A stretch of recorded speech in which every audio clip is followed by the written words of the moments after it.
Hi, this is Angie Power Disney, continuing on with the audio book reading of The Cover of the Century by Daniel Ryder, which is very hard to obtain.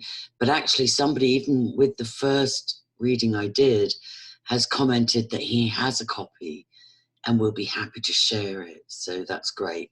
I'll get the link from him and include it in the description box under here. So continuing on with The Cover of the Century by Daniel Ryder.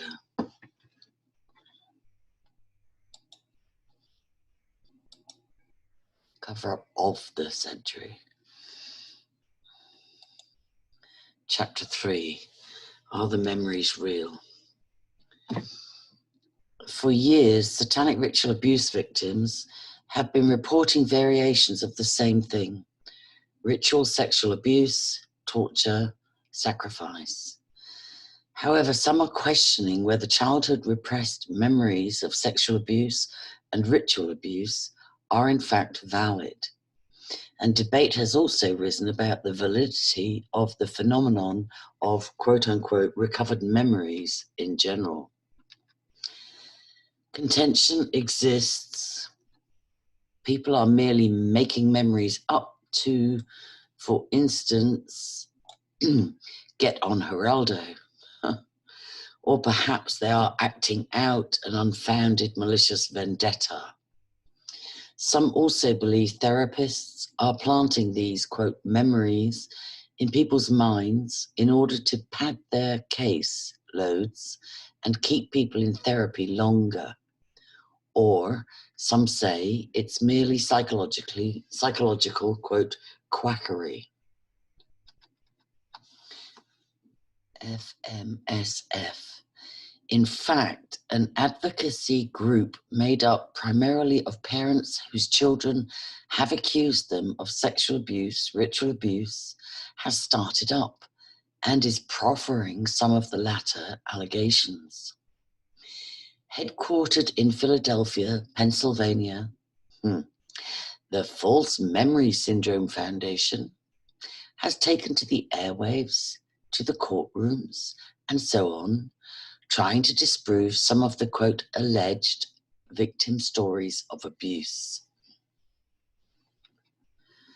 However, despite its scientific-sounding title, there is no clinically acknowledged false memory syndrome at this time, said Judith Herman, MD, an associate clinical professor of psychiatry at Harvard Medical School and author of Trauma and Recovery.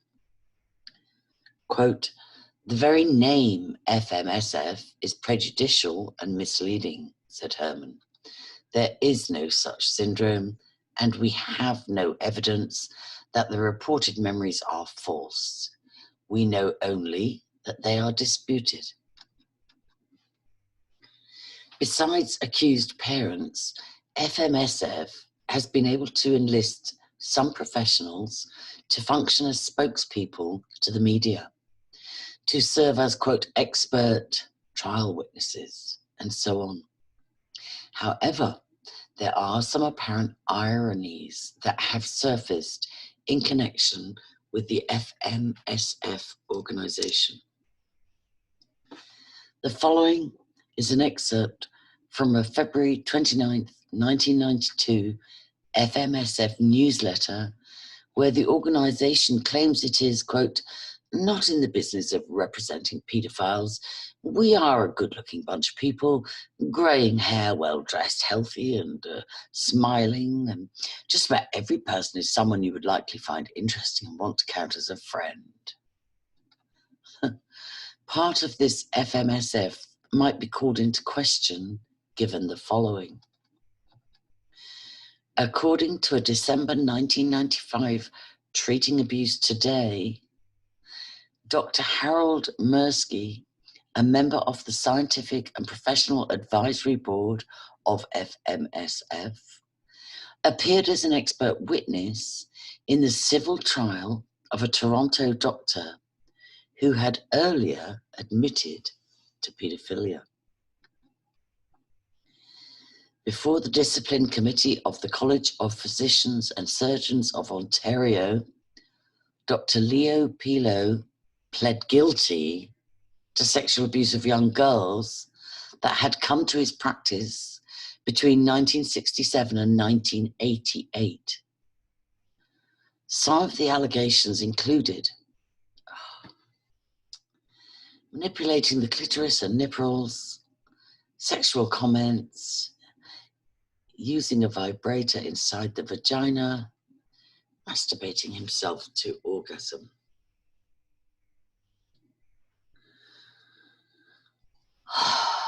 According to the article, the college revoked Pilo's certificate to practice medicine, noting, quote, his abhorrent behavior has been repugnant in the extreme. One of the doctor's victims, named in the discipline committee hearings, said as a result of the sexual abuse, she suffered such things as sexual dysfunction later in life, relationship problems, an eating disorder, and depression, brackets all common to many sexual abuse victims. She took the doctor to trial. He pled innocent. According to Treating Abuse Today, in civil court, Pilo's case unfolded in a way that Michelle Landsberg, a Toronto Star columnist, characterized as, quote, astounding. What is most astounding about this trial is that although everyone in the courtroom presumably knew about Dr. Pilo's published confession, and though many other victims of his abuse had come forward with strikingly similar details of his sickening sexual molestations, none of this was allowed. Wow. 1995 PK1. Wow. The court reluctantly disallowed this evidence because under the Ontario Regulated Health Professionals Act, passed in 1993, no material heard before the College Discipline Committee can be used in subsequent civil suits. Thus, although Pilo lost his certificate of registration to practice medicine based on evidence and his own confession of sexually abusing young girls, the civil court could not allow any of this material.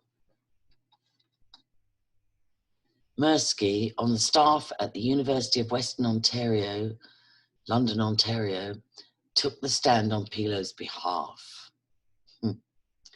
Mirsky testified that DMM, brackets the alleged victim, probably suffered from false memory syndrome.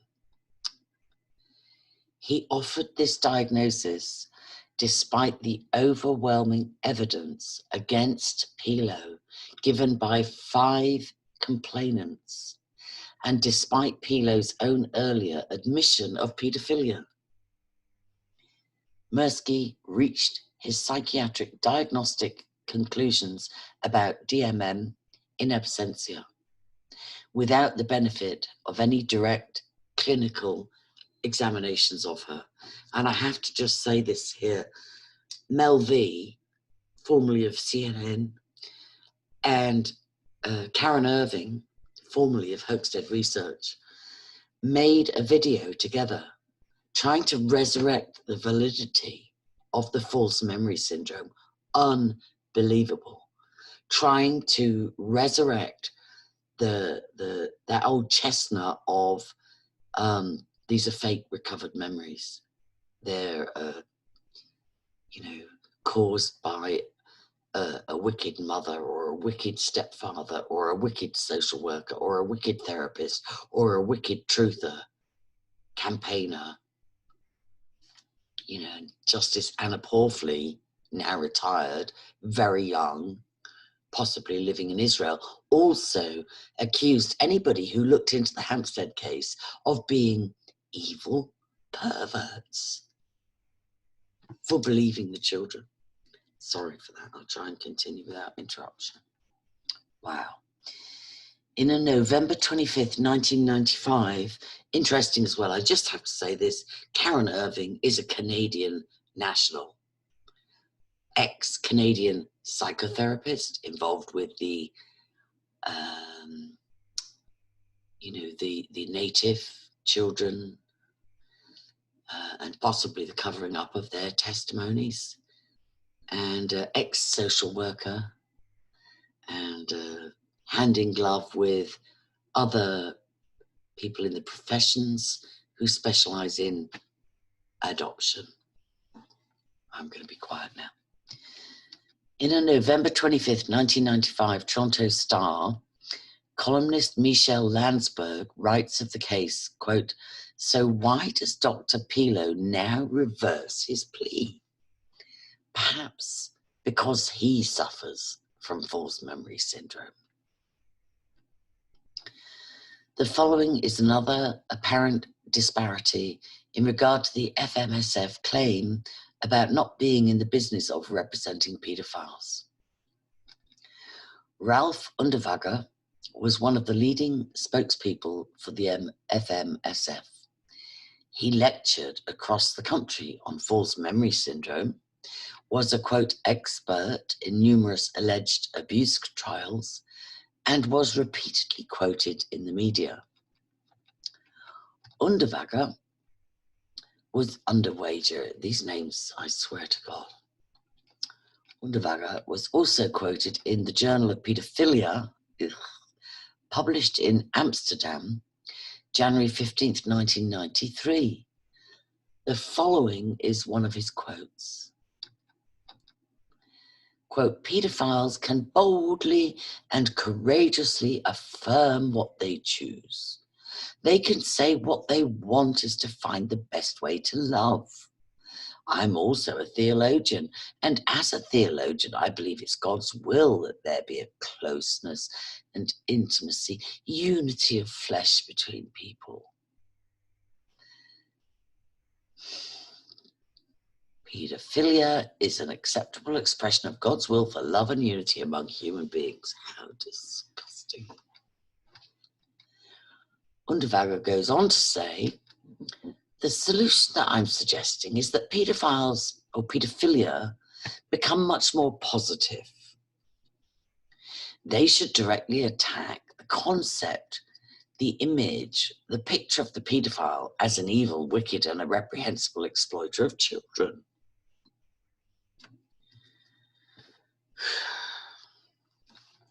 What's more, Underwager actually is a theologian. He earned an MDiv, Master of Divinity, from Concordia Seminary, St. Louis, Missouri, and a PhD from the University of Minnesota. He has been director for the Institute for Psychological Therapies in Minnesota. He also reports being a member of the National Council for Children's Rights. Again, Underwager, or Underwager, was a leading spokesperson for the False Memory Syndrome Foundation. Should there be cause for concern, some FMSF members have other agendas? Question mark. Brackets, and those who don't have conscious agendas, could they perhaps have unconscious ones? That is, they may be defending acts of perpetration they actually blocked out. Psychological studies show that people that have been abused in childhood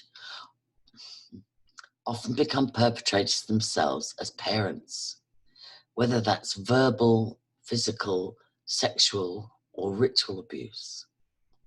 And again, I have to say, the actual statistics show that the number is very small, but it happens. And theoretically, if they blocked the trauma out in their childhood, they may actually, as adults, block out some or all of the trauma involved with their own perpetration as well. When I look at people like Underbugger, I'm incredulous, sickened, and outraged, said Gail Carr Feldman, PhD. She also said she is appalled such a person is a representative of the psychological field to the general public.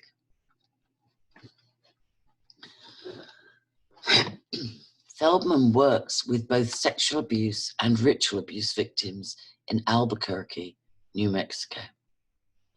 She has had to debate, quote, false memory people, most recently on the Larry King Show, and said she is extremely disturbed by some of the FMSF tactics. Quote, it seems whenever someone reports ritual abuse anymore, someone appears and tries to discredit them, said Feldman. Likewise, she said she is also disturbed by the trend of some sociologists whom Feldman refers to as, quote, academic opportunists, to jump in and offer opinions to the media, quote, about something, ritual abuse, they know absolutely nothing. For instance, said Feldman, some sociologists refer to the ritual abuse phenomenon as delusional and merely a, quote, urban legend.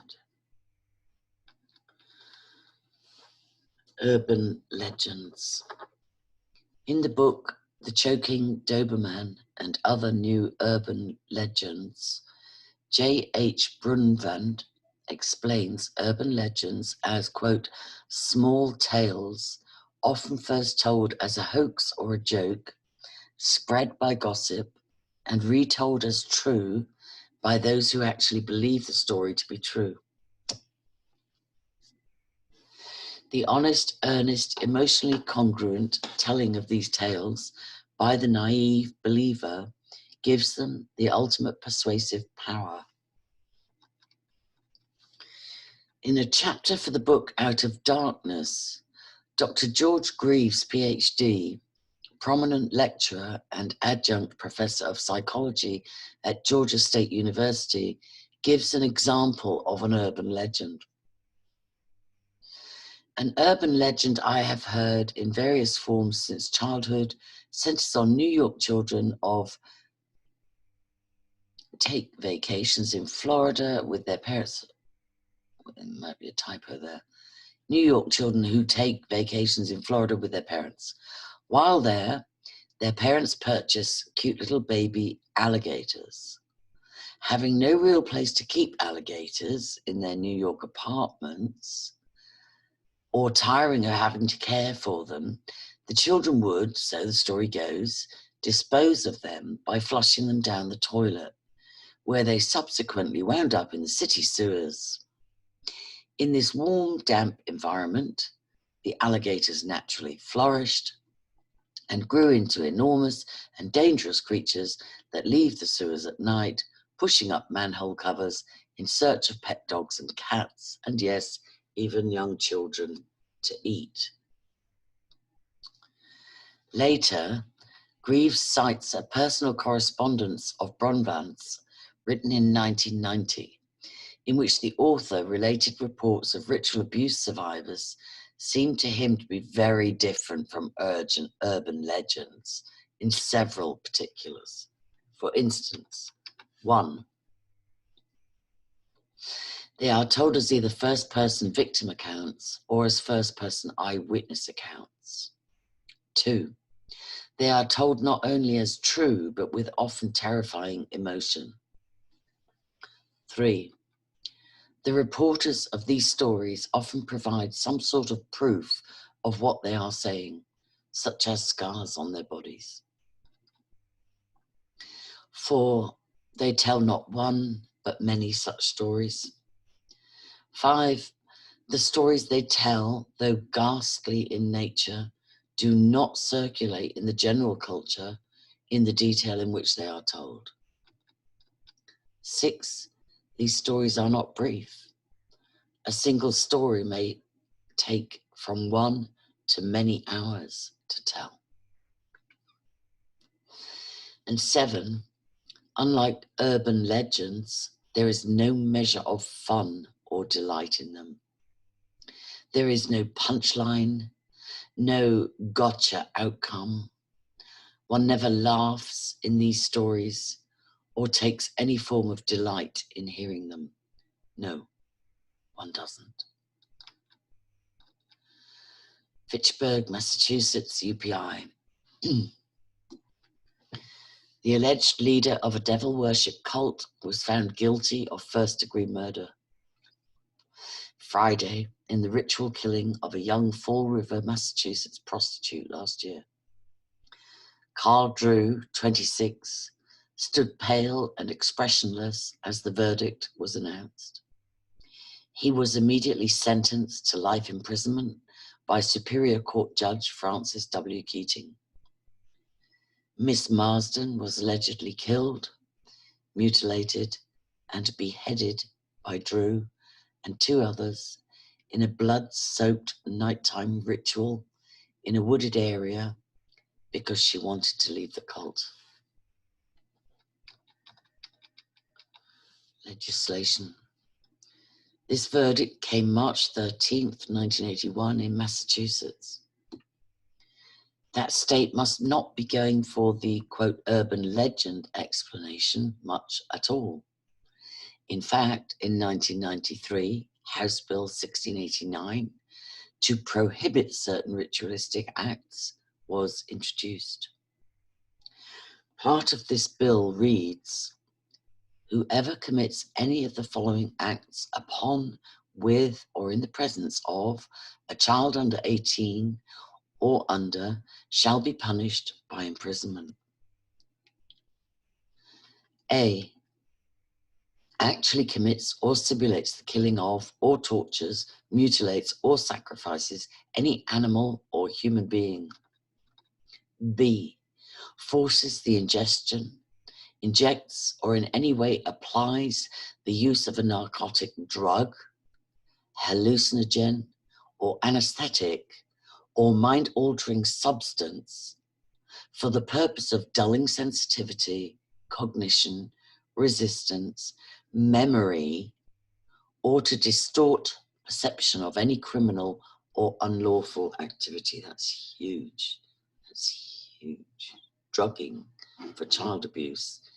There are forums all over the dark web with paedophiles excitedly discussing the latest drugs they've discovered to rape children with and not be discovered, have the children have no memory of it. I'm a survivor and I'm finding this a bit triggering. So please forgive me if I put some music on just to continue with this.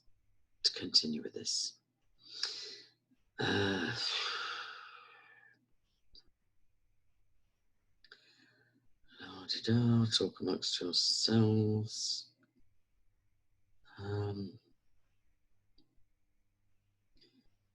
Missing my music. I'll just look a bit longer, and if I don't find any, I'll just plow on. Some people prefer the readings without music background, so maybe that's what I'm supposed to do. And no music, so look, we'll plow on. Okay. Sorry, people.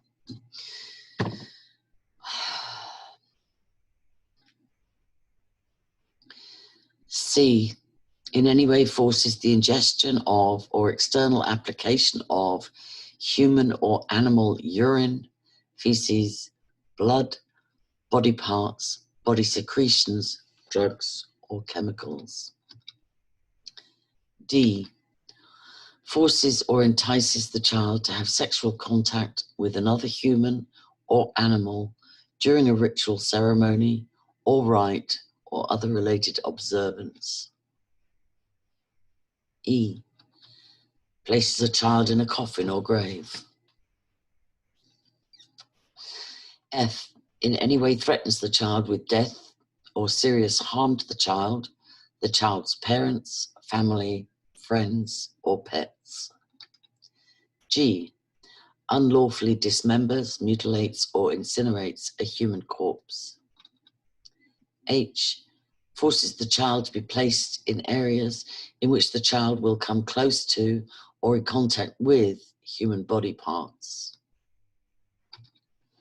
I, simulates the performance of surgery and placing imaginary foreign objects within a child. J, forces a child to participate in any ceremony, observance, practice, or rite purporting to be a marriage to any deity or other person, and following such ceremony, observance, practice, or rite with sexual contact or torture. According to Monarch Resources, a sexual abuse and ritual abuse recovery referral and resource organization in California, similar ritual abuse legislation has been passed in Illinois, Idaho, California, Montana, and Louisiana. Brackets bills are also pending in Oklahoma and Massachusetts. And remember, this is a historical written book, so maybe it's happened more since then. Repression. Now to go back to the psychological phenomenon of repressed memories. When a child is being exposed to some of this intense trauma just described, brackets, and it's often happening at the hands of people like parents, neighbors, teachers, that by the natural order of things should love them, they simply can't handle it. They can't handle who the perpetrators are. They can't handle what's happening to them, and in some cases, what they are being forced to do. And they can't handle, say, going to school and interacting with Johnny or Susie or whoever while grappling with such issues as torture, sexual abuse, murder. So as a survival mechanism, the mind reportedly takes over and represses the memories as they are happening. As a metaphor, it's as if the mind is a computer and the data is being entered, then the computer is automatically taking the information and storing it in another file, the unconscious. The person doesn't initially consciously have access to. Harvard's Judith Herman, MD, and Mary Harvey, PhD, brackets Harvey is a lecturer in psychiatry, also at Harvard, and co-author of The Rape Victim, Clinical and Community Interventions, write extensively about the dynamics of memory. Some clinical experience shows that traumatic memories are formed in an altered state of consciousness induced by terror, say the authors. The focus of attention is greatly narrowed, the surrounding context falls away, and certain details of imagery and sensation are deeply engraved. In an article for the Harvard Mental Health Letter, April 1993, quote, "The false memory debate, social sciences and social backlash, ? Herman and Harvey wrote, partial or even complete amnesia for childhood trauma is well documented. The younger the child and more violent the experience, for instance, the greater the likelihood and the severity of amnesia. Delayed recall of traumatic events after a period of amnesia is also well documented. The most recent example in the well-publicized case of Father James Porter, a Catholic priest who by his own admission molested more than 100 boys and girls in several states. Many of Porter's victims, including the first to come forward, testified that they had recalled the abuse after a period of amnesia. In these cases, the fact of the abuse and the phenomenon of delayed recall are beyond dispute. When traumatic memories break into awareness, distress can be overwhelming. Survivors are frightened, ashamed, depressed, and tormented by the flashbacks or nightmares. They may feel suicidal or fear they are going crazy. Furthermore, the process of uncovering one's history does not depend on a single memory. New memories must be gradually blended with old ones and alternative explanations weighed until a coherent and largely verifiable account is constructed. No patient is eager to discover that she was violated by people she loved and trusted. Herman and Harvey also wrote that over the past 20 years, public and professional awareness of victimization has dramatically increased. As recently as the 1970s, rape was considered rare and incest was regarded as a universal taboo. Quote, less than 20 years ago, for example, the comprehensive textbook of psychiatry estimated the prevalence of all forms of incest as 1 case per million population, wrote Herman. And popular and professional literature routinely questioned the character of victims and disparaged the credibility of someone who made claims of assault. Today, however, sexual abuse, incest, has been extensively documented. Locked in the mind, quote unquote. As with the Father Porter scenario, a case from Rayford, North Carolina would seem to validate the phenomenon of repression as well. According to a December 21st, 1979 Associated Press article, Edward Leon Cameron disappeared 35 years ago. Sheriff Dave Barrington went looking for him last week and turned up a bizarre murder locked since childhood in a woman's mind. It was April 8th, 1944, and Annie Blue Cameron was just short of her 10th birthday. That night, she now remembers, she overheard her parents quarreling in the family's farmhouse. The next day, she opened the door to the front bedroom and saw her father's body on the floor. He appeared to be dead, reads the search warrant drawn up last week. The next week, after school, she went to the outhouse. She looked down the hole and saw her father's face barely submerged under the excrement.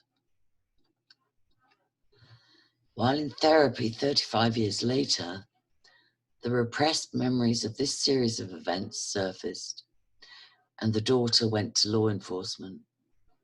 A dig at the place where the outhouse had stood uncovered the father's remains. The mother snuck away during the digging and committed suicide on the edge of the farm. A note found with her contained a confession. Multiple personalities. Multiple personality is a key element in many satanic ritual abuse survivor stories. Extreme abuse is the genesis of multiple personality. And while many refer to it as a quote-unquote disorder, it's actually an extremely creative survival mechanism. An example, 5-year-old Johnny is tied up and being tortured with, say, a knife and electroshocks during some of the cult conditioning. The human psyche can take only as much pain before it basically snaps.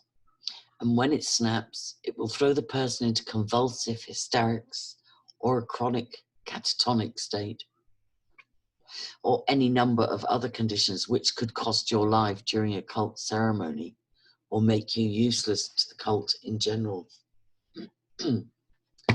So when the victim is right on the brink of snapping, the unconscious steps in and creates what counselors call a dissociative state.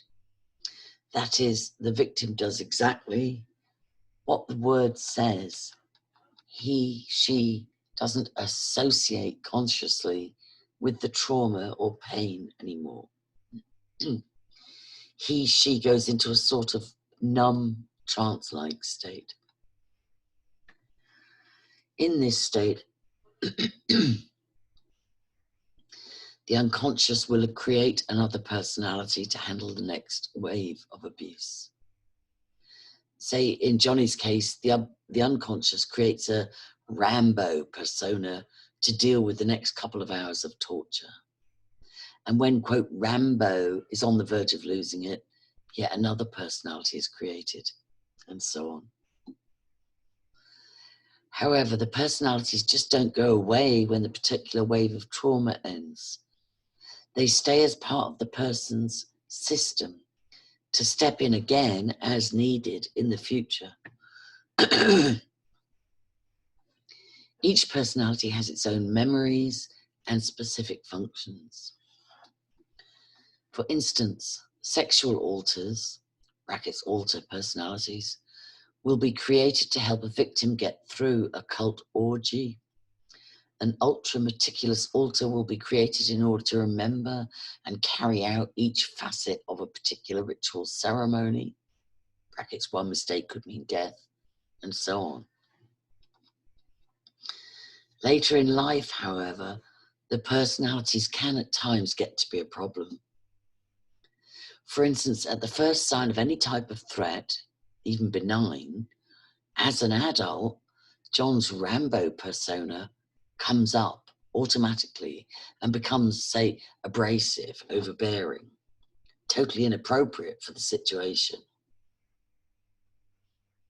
Or, say, young Susie's sexual alter, Raquel, would take over every time she had to have sex with an adult cult member. Well, later in life, Susie, now Sue, is trying to please her boss as much as possible.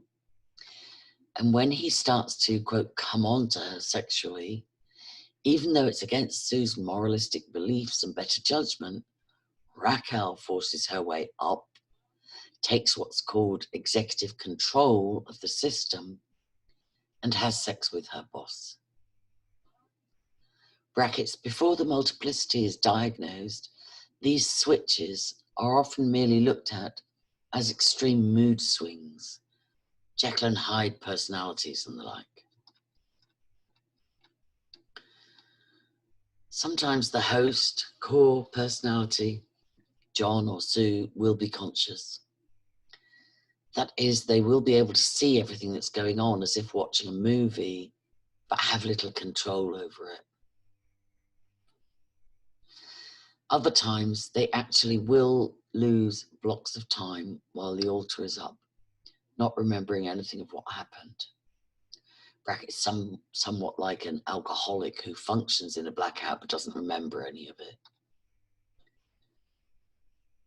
Once multiple personality is discovered in therapy, the goal is to get the personalities to gradually release their sets of repressed memories and feelings. And as this happens, they will, quote, integrate with the core personality. Note, the therapeutic field has recently changed the label multiple personality disorder to dissociative identity disorder.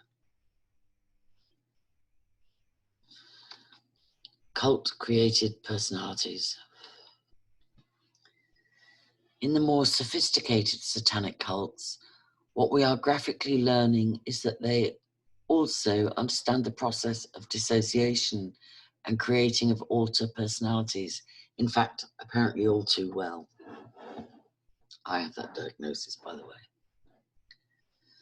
According to Denver ritual abuse recovery expert therapist Holly Hector, PhD, the cult will use scare tactics, torture, drugs, sensory deprivation to move the victim to that numb dissociative state.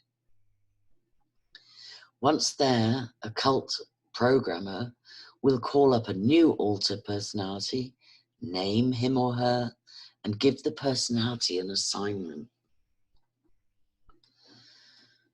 Quote, it's a calculated, methodical split, said Hector. designed to bring about total cult control of this altar. One personality, for example, might be designated at a certain age to bring the person back to the cult. Another may be designated to commit suicide if the system, say in therapy years later, starts to get too close to the memories. Brackets, I was recently talking to a woman in Omaha, Nebraska, whose friend had just hung herself shortly after beginning to have childhood memories of satanic ritual abuse. Another cult-created altar might be designated as a courier, a drug runner, prostitute, or assassin. Yet even more, as you will see in later chapters, some may even be groomed to take over key businesses or political positions. National Ritual Abuse lecturer Len Anspach says there are several categories of multiple personality MP. An involved MP usually has from 10 to 50 personalities. The perpetrator is usually totally ignorant about dissociation and sophisticated programming, said Anspach. The perpetrator might be, for instance, an uncle sexually abusing a young girl for his own pleasure and feeling power. Someone with, quote, complex MP may have anywhere between 50 and 200 alters. Anspach said complex MP is primarily caused by, quote, the chronic and systematic horrors of being exposed to things like satanic ritual abuse. The methodical, calculated torture overwhelms the person's physiological and psychological tolerances, laying the groundwork for dissociation and programming. Quote, the cult's agenda is to be able to control a person's life through manipulation, said Anspach. The next chapter is a story about a person with complex MP, multiple personality, and how she found help. Chapter 4, Kathy's story. The satanic ritual abuse started in a secluded area in the Southwest. And before it was over, Kathy's story was not only out in the open, but was the subject of a major magazine piece that would draw all kinds of nationwide attention. It was the late 1980s, and Kathy, the mother of 5, living in suburban Dallas, wasn't doing well.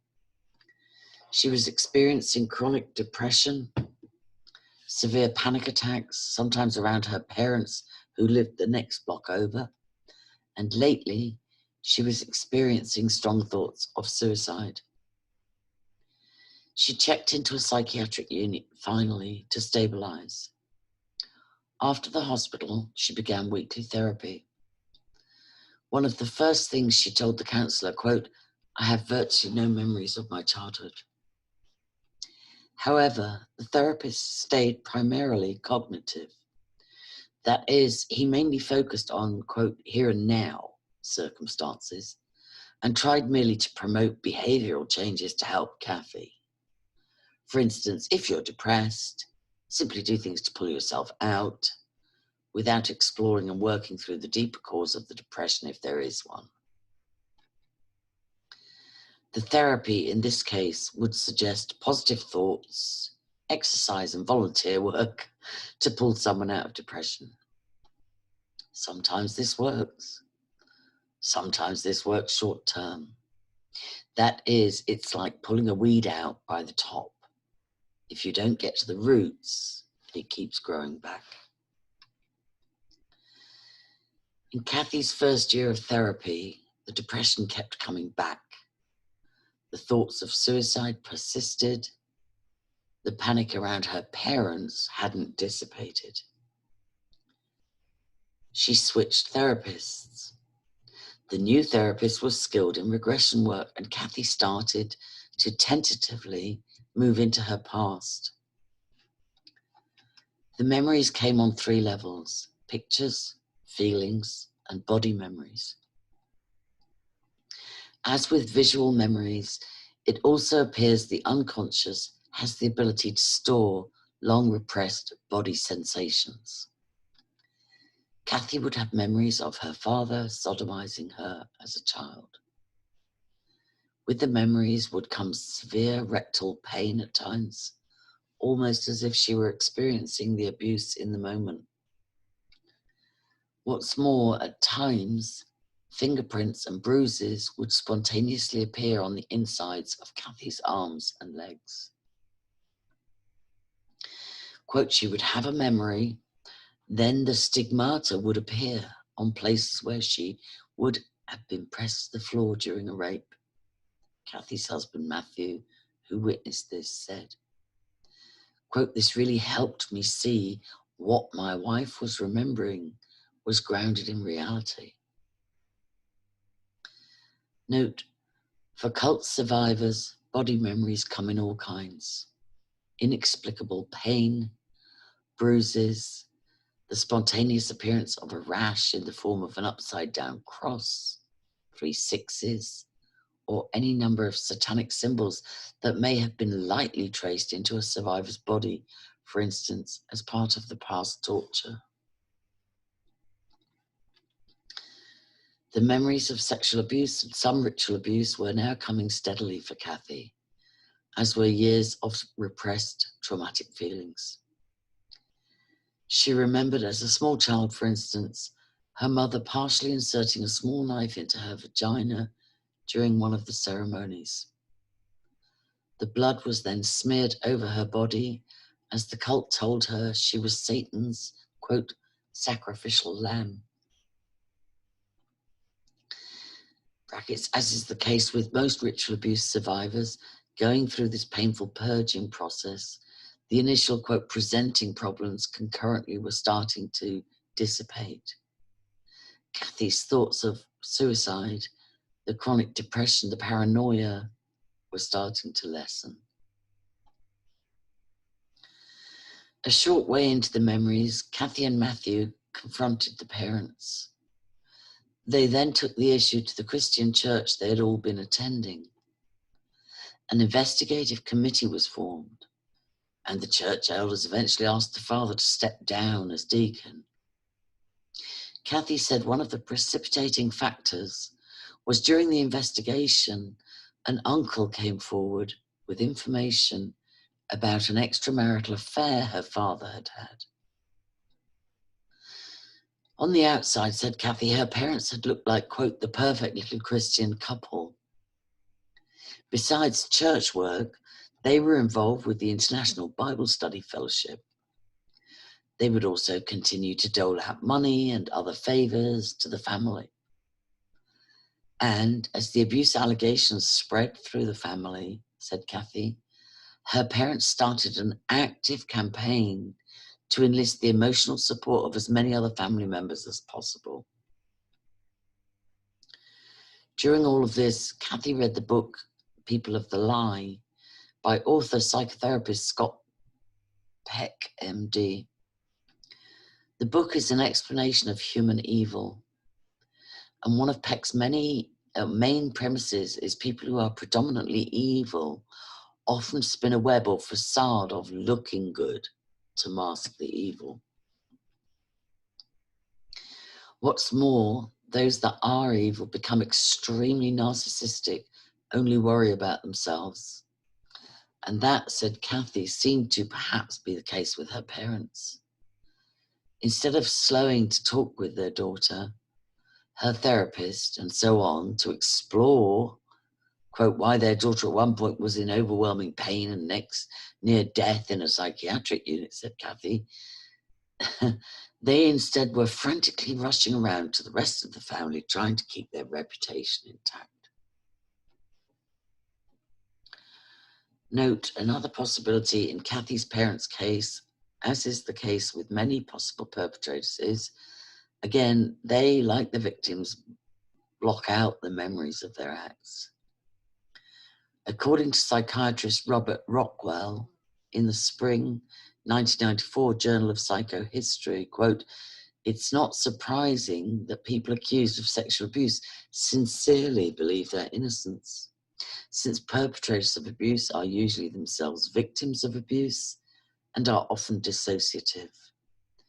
They are unaware that they dissociate and that they have alter personalities who perpetuate sexual abuse.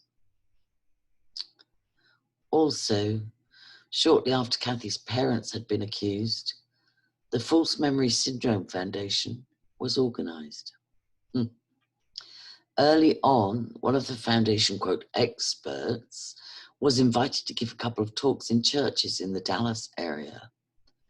Brackets, incidentally, this expert was Ralph Underwager. Kathy's parents attended one of the talks and decided to become active members. They took FMSF literature to family members and they attended FMSF groups. Meanwhile, Kathy was going to groups of her own, therapy groups. The memories kept coming. It was a secluded, wooded area. Children were taken by the cult to see a figure of a dead man hung upside down on a cross. They were told it was Christ and he had been defeated. Satan was more powerful. Note, Satanism is, again, the antithesis of Christianity.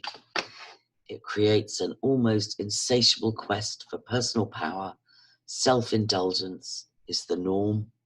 Revenge is actively condoned. Satan is the enlightened one, all-powerful. He would have a number of memories of the children being taken to the secluded cross over the years. In analysing the memories, she said she realised the face of the man on the cross was always the same. I just plead the blood of Jesus, the authentic, once shed blood of Jesus over myself and every person in the sound of my voice for protection as we look at this evil. In Jesus' name, thank you, Lord. In analysing the memory, she said she realised the face of the man on the cross was always the same. While as a young child, seized in the terror of the moment, the figure seemed very real and very dead. It may well have been an illusion, said Kathy. That is, some type of mannequin may have been doctored to create the effect. Brackets, some reports indicate at times cult members are master illusionists. It wasn't just the ritual abuse memories that were coming for Kathy. With them, again, was years of repressed pain. Convulsive crying, fits of repressed rage, retching, terror. This is typical of a ritual abuse survivor's recovery process. Brackets, feelings like memories aren't buried dead in the unconscious. They are buried alive, and they will fester, causing depression, high anxiety, migraines, and any number of other symptoms until they are worked out. Actually, the high intensity of these repressed feelings bubbling up in correlation to the horrific memories surfacing tends to lend even more of a level of credence. Other typical memories Satanic ritual abuse survivors have include being locked in cages or coffins, kept without food, water for days, being drugged, forced to have sex with other children, brackets sometimes while being filmed, forced to participate in animal sacrifices, forced to drink blood, forced to choose a sacrifice victim, forced to help with the killing. For Matthew, watching Kathy go through all the memories was like being on the most intense roller coaster ride imaginable. Quote, for instance, said Matthew, when the ritual abuse memories started to surface in 1990, I remember absolutely reeling from that. What's more, There were layers of stress as Matthew struggled to deal with what he called the constellation of other personalities surfacing with Kathy. Brackets, as a ritual abuse survivor who has multiple personalities from the trauma, moves further into the therapy process, the personalities surface much more and become very distinguishable. In dealing with Kathy's multiplicity, that is her switching from one personality to another, Matthew said, quote, "It's, to say the least, a real unusual experience to have a dialogue with a person that merely occupies your wife's body, but is not the person you married. It requires you actually suspend your expectations about moods, feelings, and so on you expect of a spouse." Matthew used the example of having to deal with a 5-year-old child alter personality of Kathy's. He said, for instance, he'd be sitting on the bed talking rationally with his 35-year-old wife when something, brackets a trigger, would happen to bring back a traumatic incident, and with it, up would pop a 5-year-old personality, for instance, who would be remembering an abuse scene from the past and in terror about being abused. Again now. Matthew would have to switch gears completely, start to reassure this 5-year-old personality he was not like her abusive father, then help her through the trauma. This, quote, switching was quite emotionally taxing for Matthew. He enlisted a support group of friends, did as much reading as he could on the subject, and actually stayed up one night writing a 30-page letter to a friend about it all. Matthew said he was convinced as time went on that not only had Kathy been abused in her past, but that there was an extremely recognizable call in her life to recover from it, whatever that entailed. What's more, he said, it was his and the children's obligation to support Kathy as best they could. Quote, "Multiple personality has painful and social consequences," Matthew added. Painful for the family and society at large. For multiple personality to exist in someone, they've had to have been exposed to some pretty ghastly behavior. Note, the last several years, a number of support organizations have evolved to help people like Matthew deal with the situation. For instance, Rhode Island's Stand Fast is a nationwide support and referral source designed to help the spouse, family, friends. As it was for Matthew, the multiplicity was also proving stressful at times for Kathy.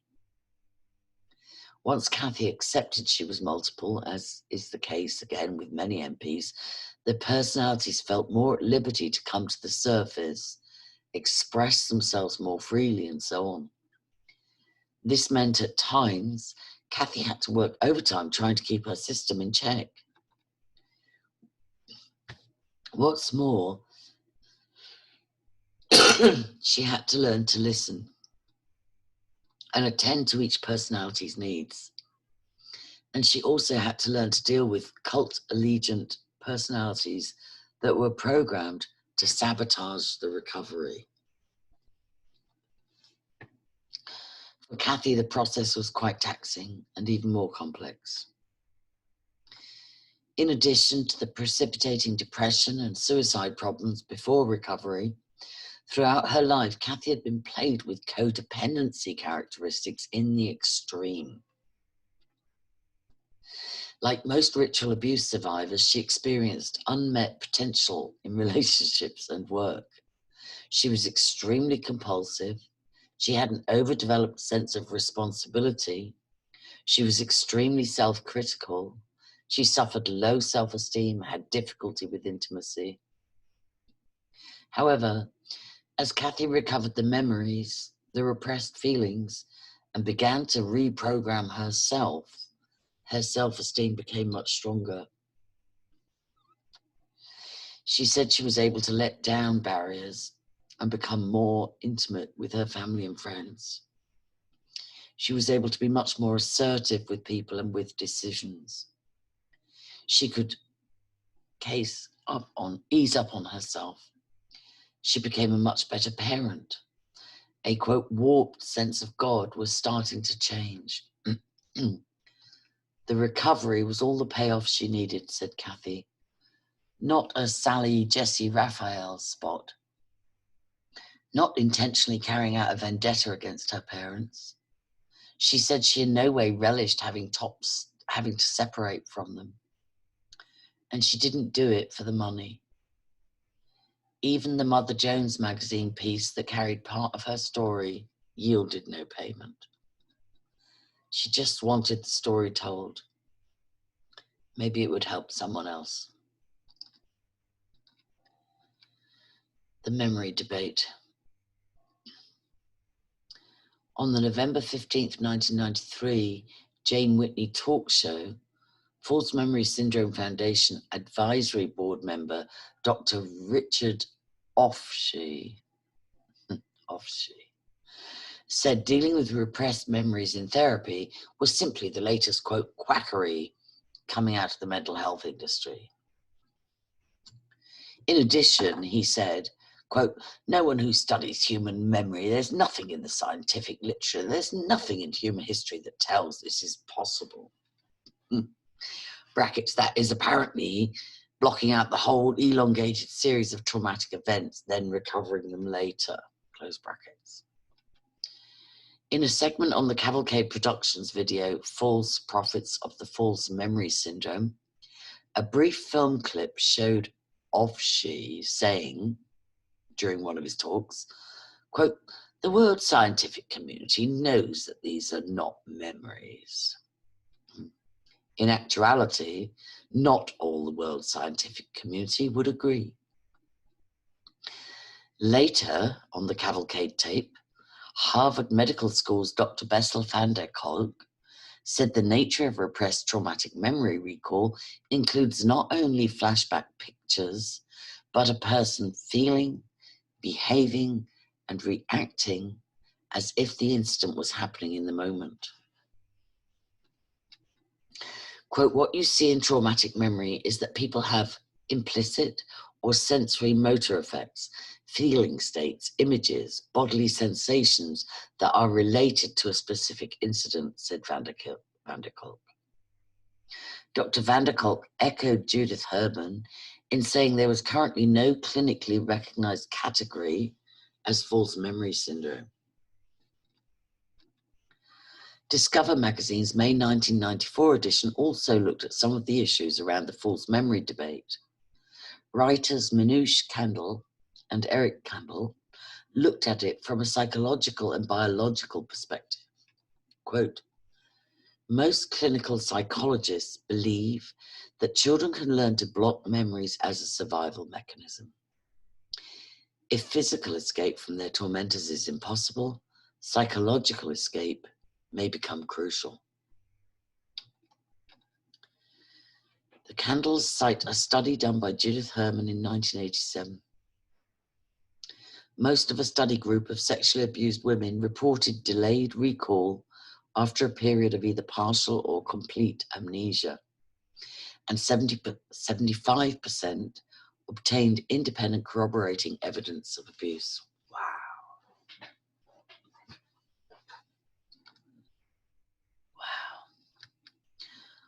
On a biological level, while the phenomenon of repressed memories can't be conclusively proved or disproved, yet studies are underway. The Discover article said the implicit memory involves distinct motor sensory pathways in the brain. The autonomic nervous system and two additional brain structures called the amygdala and the cerebellum.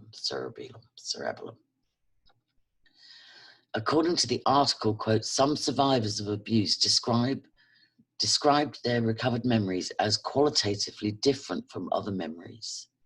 They feel as if they're actually re-experiencing the event with all its textures, smells, and physical sensations.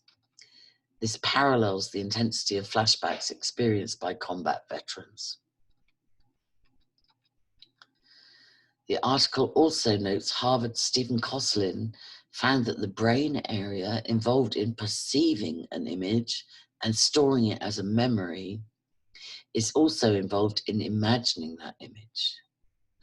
And memory is like perception in that both are reconstructed events in the brain.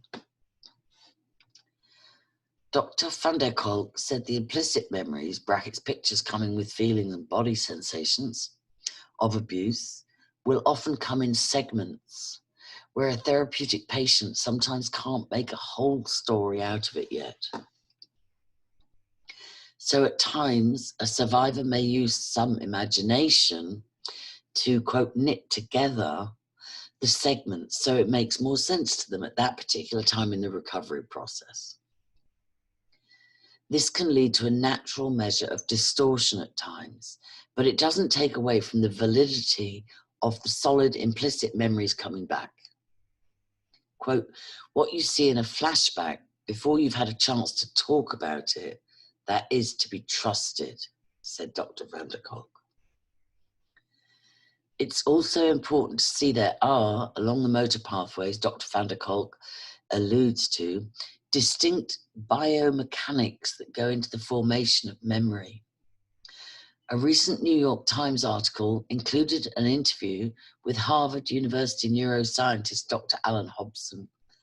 An excerpt reads, the awake brain receives copious amounts of information from the outside world, mainly in the form of light and sound frequencies, chemical signals, and physical touch, Hobson said. It processes these signals in vast oscillating networks of brain cells to form representations of the external world and combines these maps with memories, movements, emotions, and forethought in a way that gives rise to self-awareness and the ability to navigate the world. As you can see, these are extremely complex sets of input and processing variables that go into storing memories, and much more study needs to be done. But therapist and researcher Mike Moore points out there is perhaps one key variable that may never be able to be recreated for study in a test setting.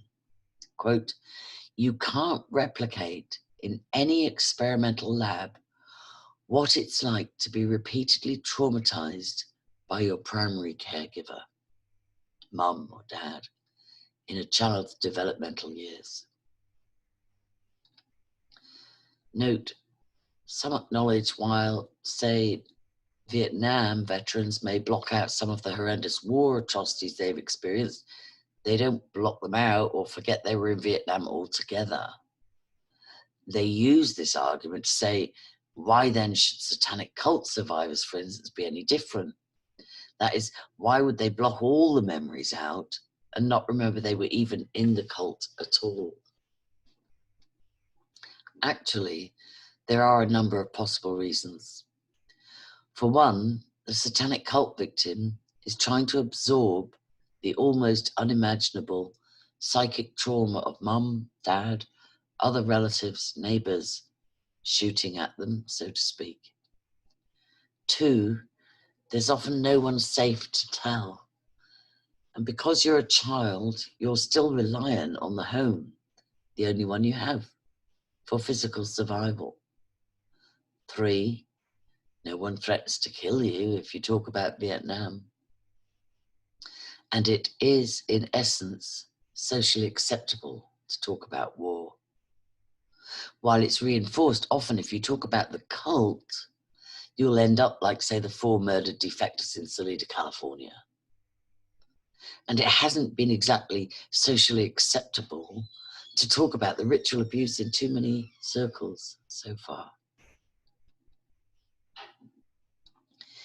Given the nature of these threatening dynamics, isn't it wholly conceivable that a computer-like vast oscillating network of brain cells is sophisticated enough to totally transfer this cult data, so to speak, into a hidden file for a while.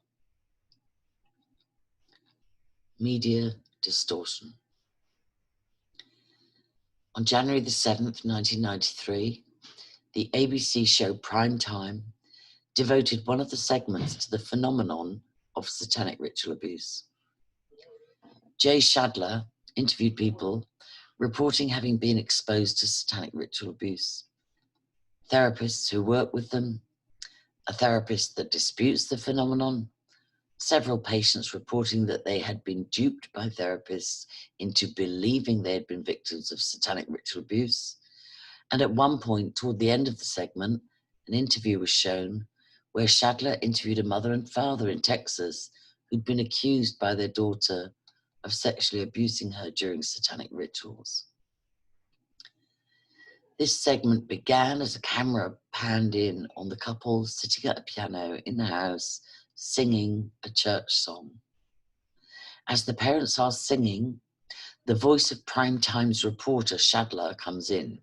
Quote, "Lee Brady is not a satanic high priest. He's a small-town Texas preacher. His wife is not a child abuser. She's a Bible teacher." The strongly definitive and just as glaringly subjective, "they're not Satanists," etc. statements break every rule of sound journalism. Brackets, this section is being written during the preliminaries of the O.J. Simpson case. Shadler's, quote, "they're not Satanists" statement would be analogous to hearing a reporter at this stage in the Simpson proceedings naively saying, O.J. Simpson's not a murderer. He's a football player we all love. In Salida, California, cult case, a cult informant told investigators a local minister and a respected town dentist were involved with the cult. In the 1989 Matamoros cult case in Mexico that included the grisly murder sacrifices of 13 people, 24-year-old drug cult high priestess Sarah Maria Aldrete Villarreal lured a number of young men to their deaths. By day, a top student, Villarreal was a member of the faculty-nominated Who's Who at Texas Southmost College. And what's more, she was also president of the college's soccer booster club. Before the Matamoros case broke, what could we have expected from a Shadler primetime piece? ? Maybe the camera panning in on a bubbly Sarah Maria singing a rousing version of Texas Southwest College's alma mater before a soccer match. Then perhaps we could hear, Sarah Maria is not a drug smuggling Satanist. She's a top student. And if she has a, quote, Jones for anything, it's not drugs, it's not cold-blooded murder, it's soccer. When Mexican police raided Villarreal's home, they found a room with a ritualistic altar standing against a blood-spattered wall. The grisly human sacrifices to the cult's version of Satan were partially for supernatural protection in their drug smuggling efforts. On May 5th, 1994, Villarreal was sentenced to 62 years in prison. She was convicted of multiple homicide, drug possession, gang association, and impersonating federal officers, according to an Associated Press article. Primetime producer Steve Ryder approached one of the ritual abuse survivors to be featured on the show. He said his intention was to do a, quote, sensitive, non-exploitive story, said the survivor. Quote, finally, I thought we were going to get a chance to really be heard, said Vanessa. Vanessa said she was horrified when she saw the show. She said the segments used that involved her were, in her opinion, selectively cut and run together to make her story seem not credible. Quote, they had edited my tape to distort everything. Randy, brackets Noblet, a therapist, stood for, and all we had accomplished. I couldn't believe how they had manipulated the use of the tape, said Vanessa.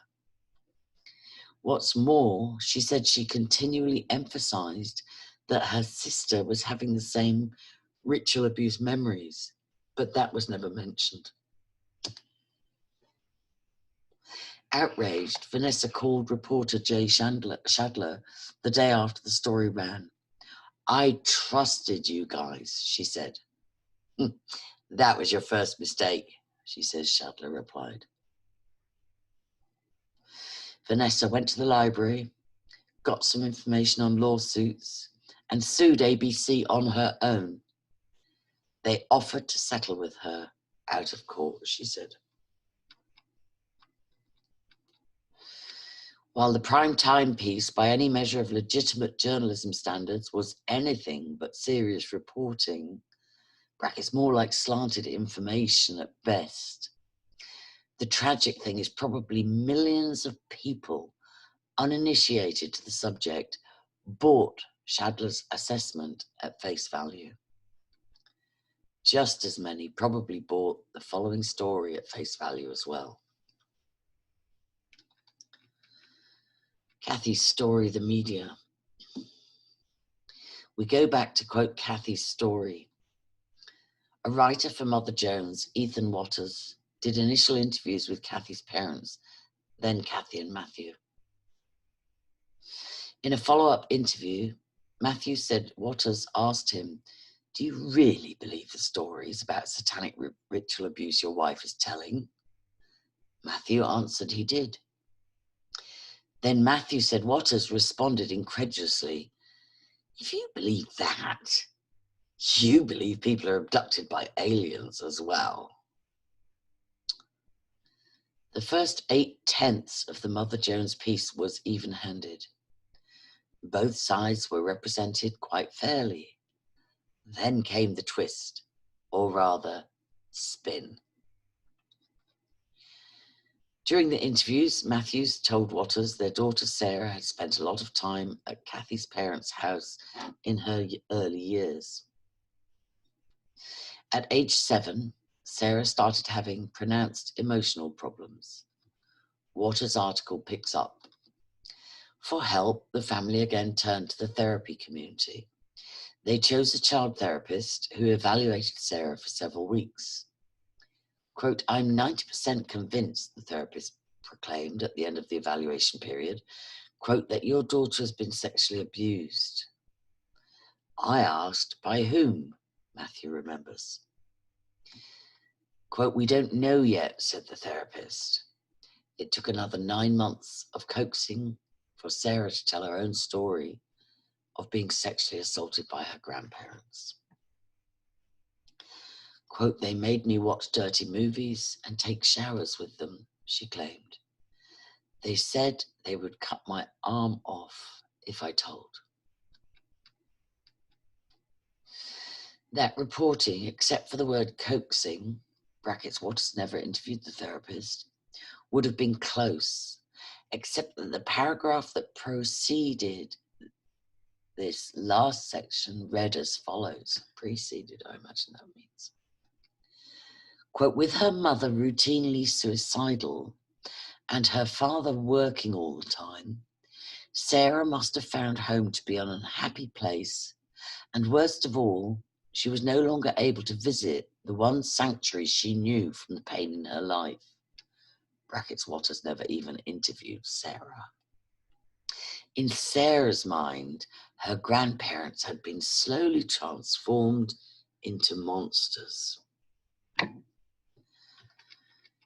Ethan Waters' article again ran in the January 1993 edition of Mother Jones magazine. Brackets, in regard to the end of the Waters piece, Matthew said, I'm enraged at the gross misrepresentation of what happened with that story. Matthew said immediately after it ran, he called Waters to voice his displeasure. Waters never returned his call. Society magazine's March-April 1993 edition carried a decidedly one-sided story about, quote, false recovered memories and how they are, quote, devastating thousands of lives.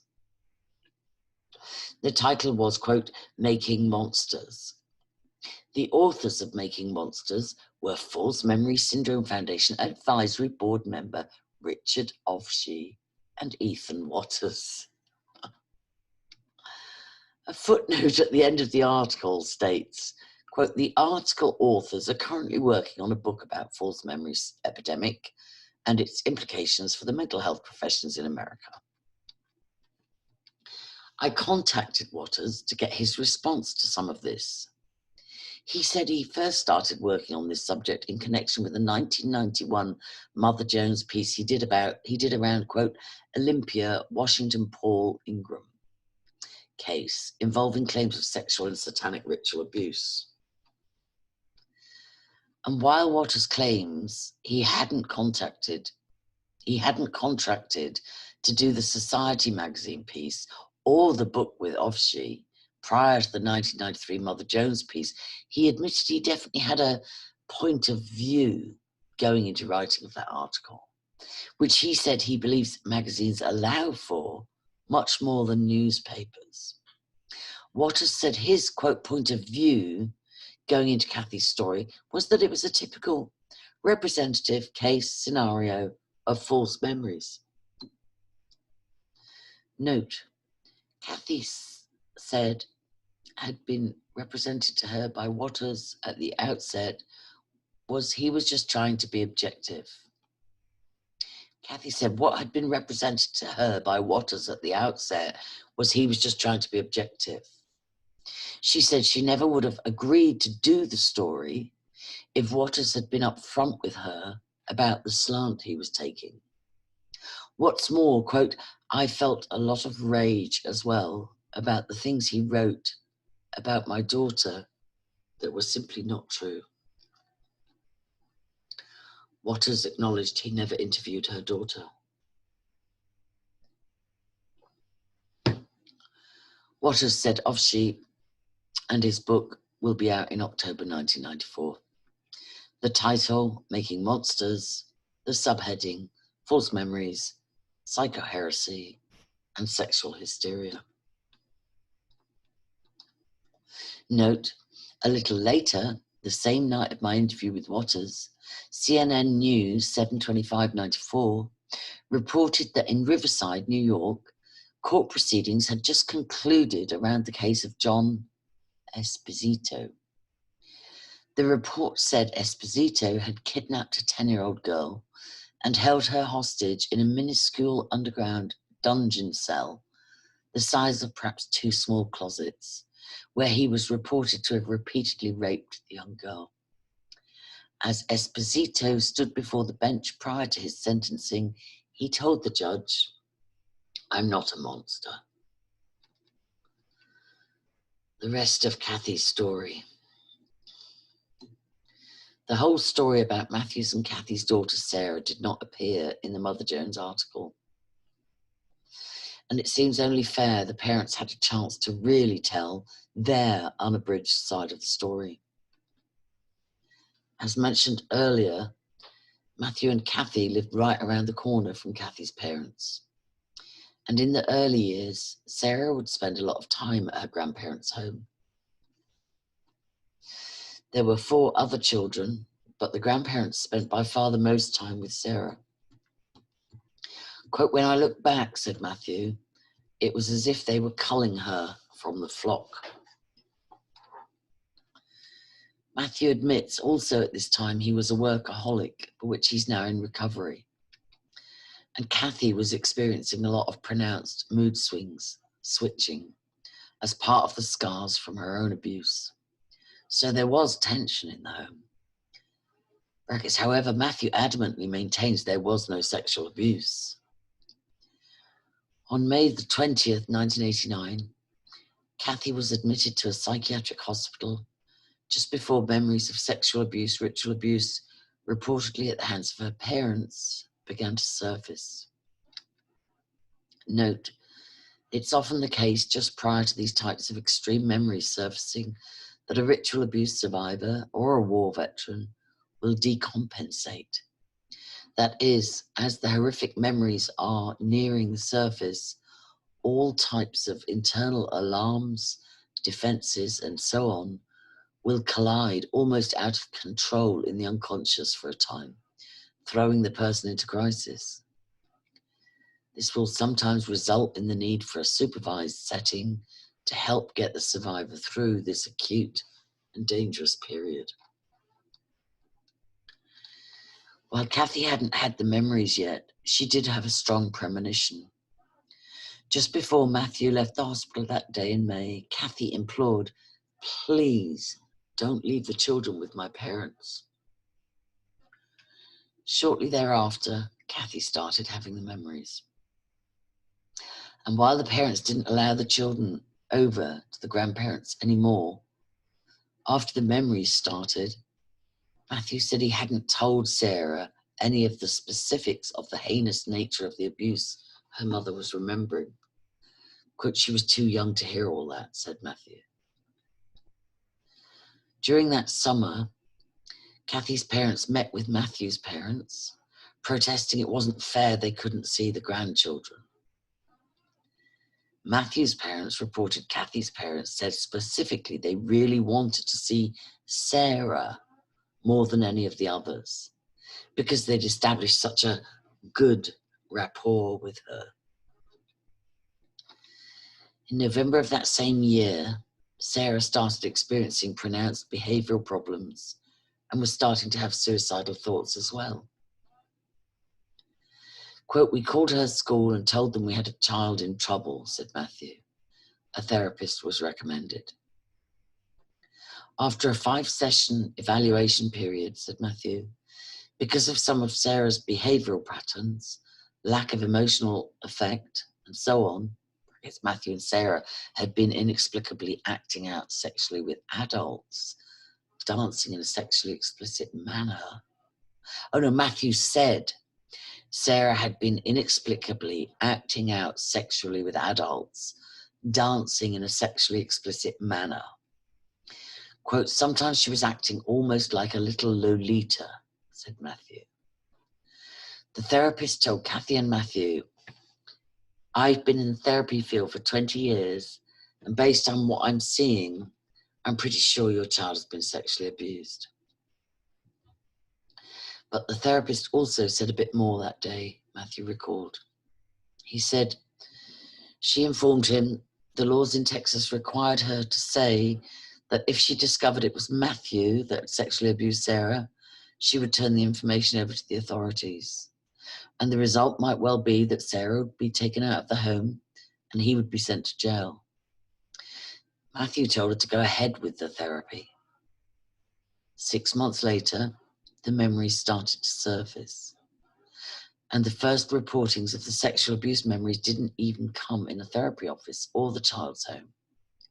Matthew said it came at Matthew's parents' home, when at dinner, the little girl told these grandparents they were different than her other grandparents. The other grandparents, she said, would make her get undressed, would make her take showers with them, would make her have sex with them. And they had threatened to kill her if she ever told.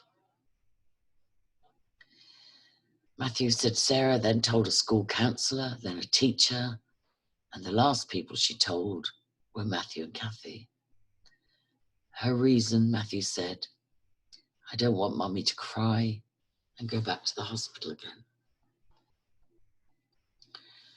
For another couple of years, Sarah worked through the repressed pain and memories of abuse, her self-esteem gradually being restored. "I finally got my daughter back," said Matthew. "It's as if a rose had been dropped in a mud puddle, then picked up and washed off." Quote, "He pretty easy to talk to, question mark. One of Matthew's assessments was writer Ethan Waters' agenda was to show patients are sometimes systematically misled by the therapeutic community in regard to some sexual and ritual abuse reporting.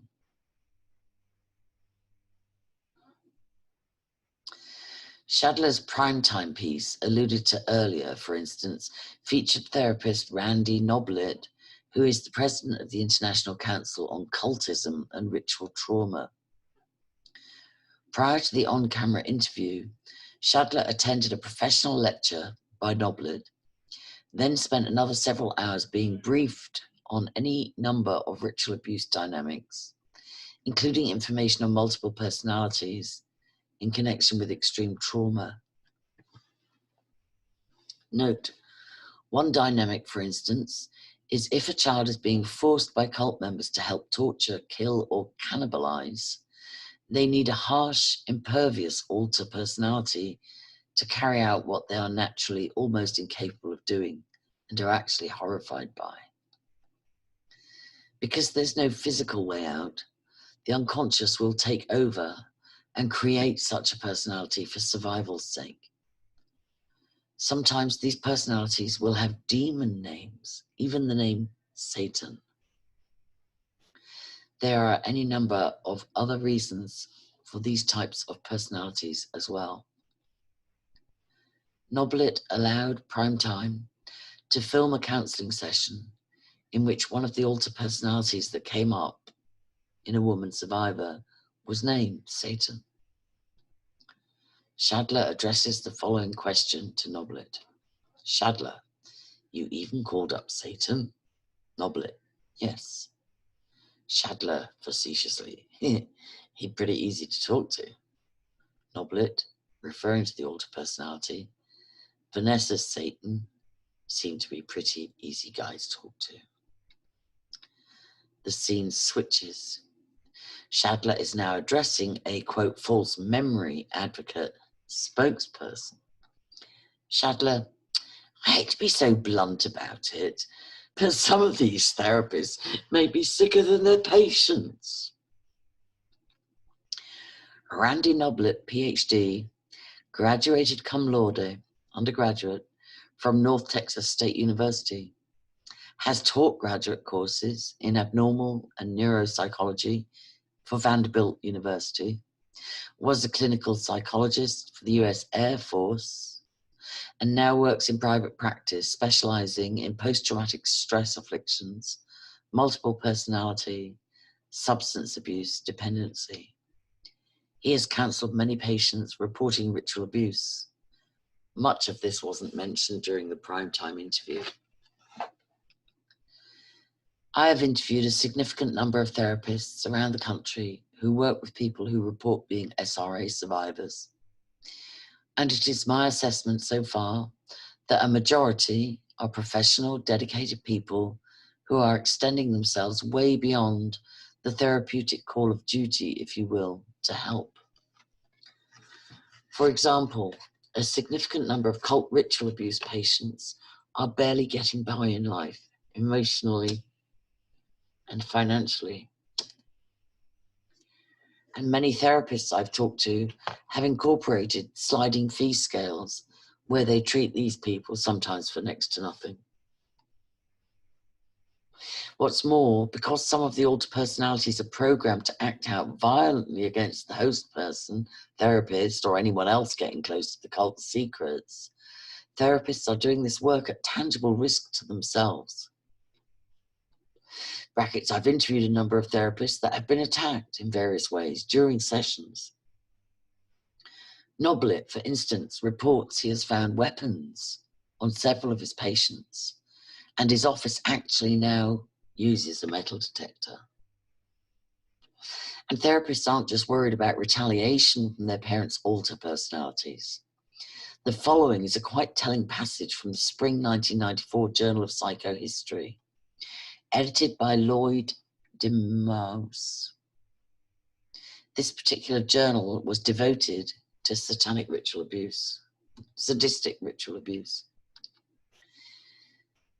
Quote, "It was not, however, until word began to get around the psychiatric community that I was editing an issue of my journal, quote, Cult Abuse of Children, that I began to realize the full extent of cult activity in America today. Phone calls from all over the country poured into my editorial office from psychotherapists who told me that they would like to read the cult abuse issue because they treated cult abuse victims. When I then asked them if they wished to contribute something to the journal issue, they often said they couldn't. They were afraid to talk in print about their clients, even anonymously, because the cults had threatened them or their families with violence. Phone threats, dead cats on doorsteps, burning crosses on lawns, and other convincing communications made them understandably reluctant to write anything about cults. On top of all this, treating a ritual abuse survivor is very seldom a, quote, standard hour a week. Calls come in at all hours, with the patient threatening suicide, again because the cult programming includes a self-destruct mode if they ever tell their, quote, secrets. Most sadistic cult survivors, again, display multiple personalities because of the extremity of the abuse. And it takes quite skilled, intensive therapeutic work to deal effectively with each of the personalities in the painstaking process of trying to help integrate the system. What's more, there's quite a different therapeutic strain or taxing between, say, working with someone who's experiencing a couple of minor relationship problems and working with a sadistic cult abuse victim. It's interesting he calls it sadistic cult rather than satanic, but anyway. Where a therapist will spend an hour, in effect, casually chatting through some cognitive behavior changes with the person experiencing minor relationship issues, it's entirely different with a sadistic abuse survivor. For them to be free, they have to repeatedly go back into the past, as Kathy did, to unearth repressed memories, repressed feelings from the abuse. This entails therapists having to skillfully help a survivor's child alter, curled in a fetal position on the floor. Work through the stark terror of watching a sacrifice again.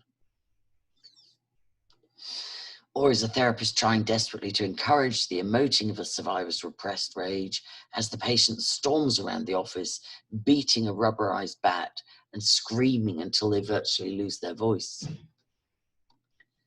Or it's a therapist sitting, sometimes for hours, with a patient as they convulsively cry, retch, and so on, reliving yet other memories.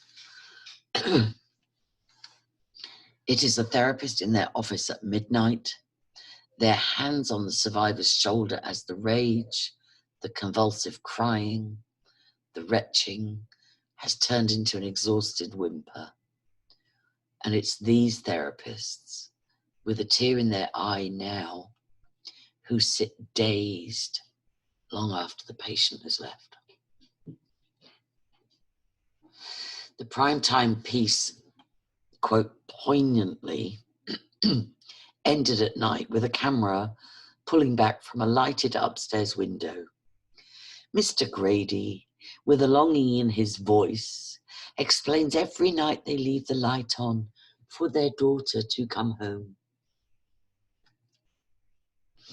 It might have been more appropriate for prime time to have ended their segment with a camera panning back from one of these therapists' lighted offices late at night. Based on my interviews with therapists across the country, it's my assessment a majority continue to work in this area because they believe the survivor dysfunction and pain are real. And what's more, and it's a shame this can't be quantified more for the general public, but they also do it because they often see the survivors significantly heal as a result of the work. Denial. As the debate rages, many well-meaning therapists will get caught in the crossfire. And some ritual abuse survivors who desperately need the help will probably stay away from therapy because of prime time and similar pieces. Also, because of the legal liability now, some therapists are backing away from doing work around sexual and/or ritual abuse.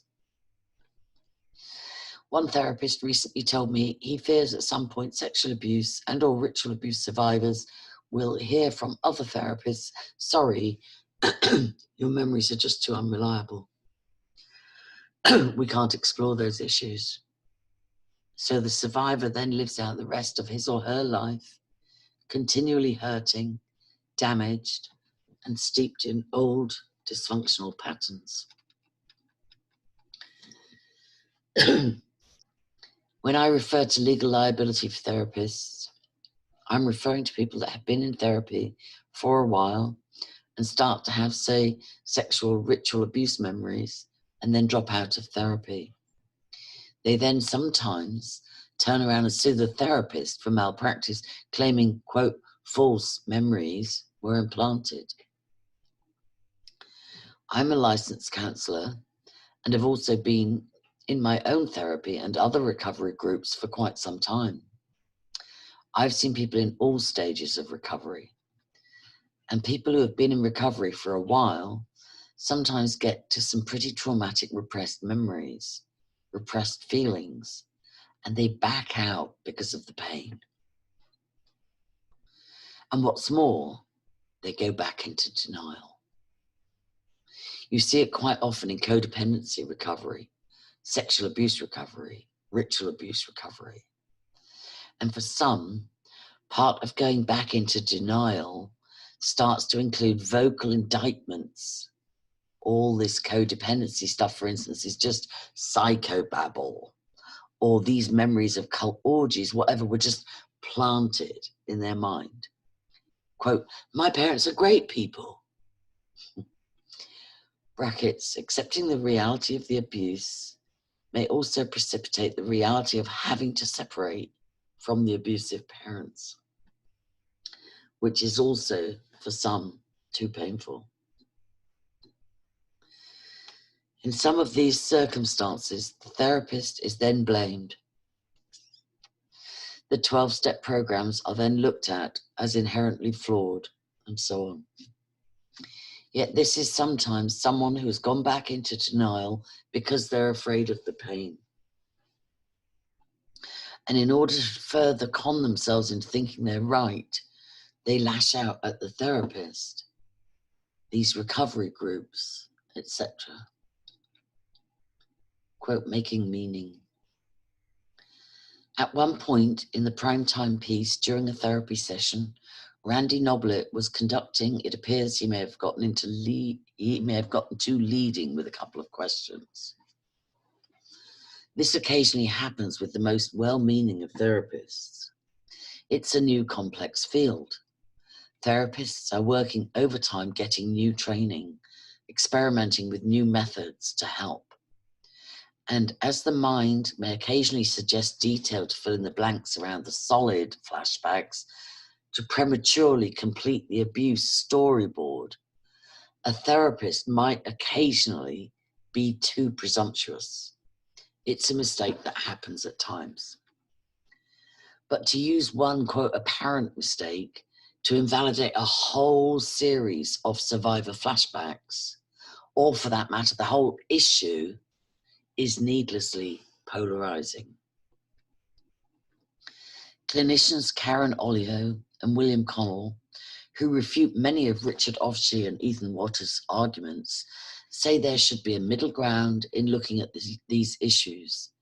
They write, researchers and clinicians need to combine their expertise for a thoughtful exploration of the important questions regarding suggestibility, memory, and trauma.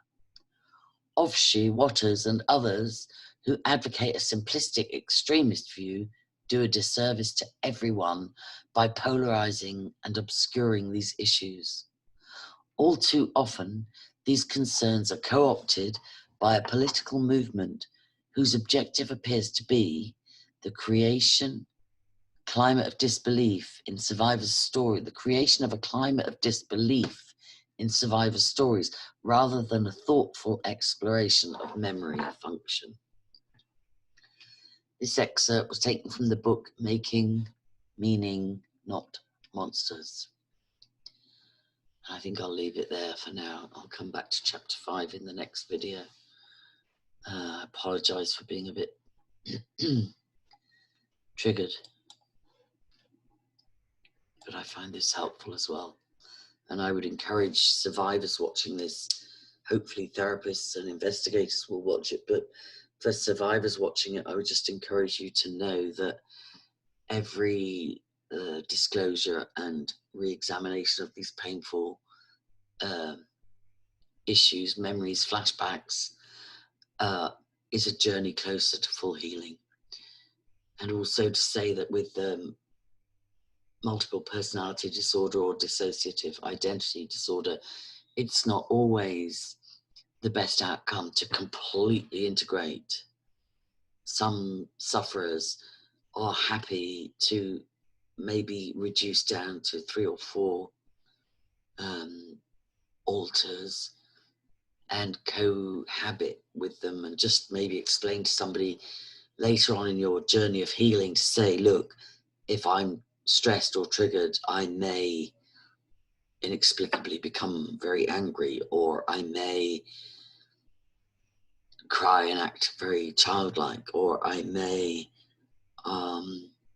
you know, I can have things where I will become non-verbal, or I will stammer, and not to be alarmed. It's just part of my wounds. And you know, in some cases you might hug me, in other cases you might ensure that I'm warm, in other cases you might just back off. You know, there are ways to, you know, it's not always a achievable goal to fully integrate. For some it is, and that's great, but for others it feels like that if therapists are too insistent that you need to fully integrate, it can feel like cutting off parts of who you are as your adult self. It can feel like you need to deny those parts of you that would act like a child, or go into an inexplicable rage, or need comfort, or need distance and space. So those are just some thoughts from a survivor. Angela Power Disney, YouTube and Facebook, Angie Power Disney on Twitter, and angelascaches.org is my blog. Thanks.